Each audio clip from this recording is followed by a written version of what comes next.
வாழைக்காய் பஜ்ஜி செய்கிறதுக்கு நான் முதல்ல வாழைக்காயை இப்படி தோல் எல்லாம் நீக்கிட்டு ரொம்ப தின்னாக ஸ்லைஸ் பண்ணி வச்சுருக்கிறேன். இதுக்கு ஒரு பேட்டர் தயார் பண்ணலாம். அதுக்கு 1 கப்பு கடலை மாவு எடுத்துருக்கிறேன், 2 டீஸ்பூன் அரிசி மாவு,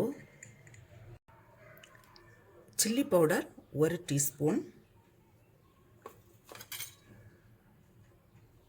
பெருங்காயத்தூள் 1/4 டீஸ்பூன்,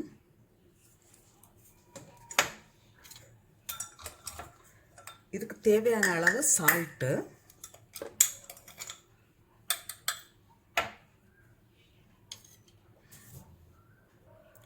பேக்கிங் சோடா 1 பிஞ்ச். இதை இப்போ தண்ணி விட்டு நமக்கு மிக்ஸ் பண்ணி எடுக்கலாம்.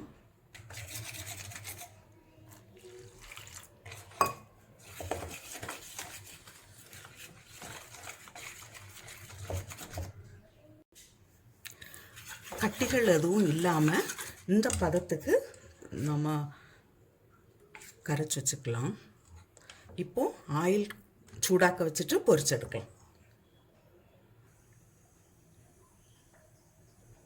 இப்போ ஒவ்வொரு பீஸாக இப்படி எடுத்து இதை இப்போ ஃப்ரை பண்ணி எடுக்கலாம்.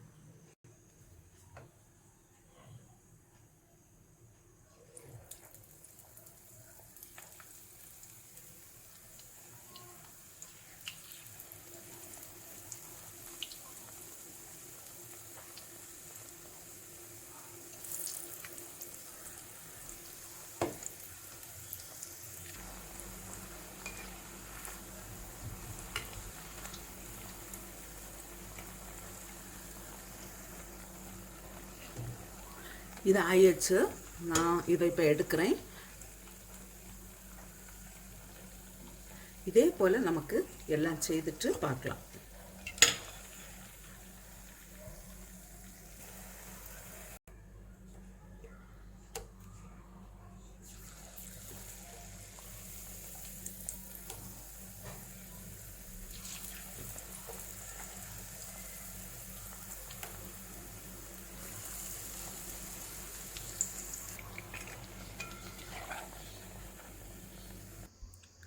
வாழைக்காய் பஜ்ஜி ரெடியாக இருக்குது. நீங்களும் இதே போல் செய்து பாருங்கள். செய்து பார்த்து உங்களுடைய கருத்துக்களை தெரிவிங்க. உங்களுக்கு இந்த சமையல் பிடிச்சிருக்குன்னா சப்ஸ்கிரைப் பண்ணுங்கள். உங்களுடைய ஃப்ரெண்ட்ஸுக்கெல்லாம் ஷேர் பண்ணுங்கள்.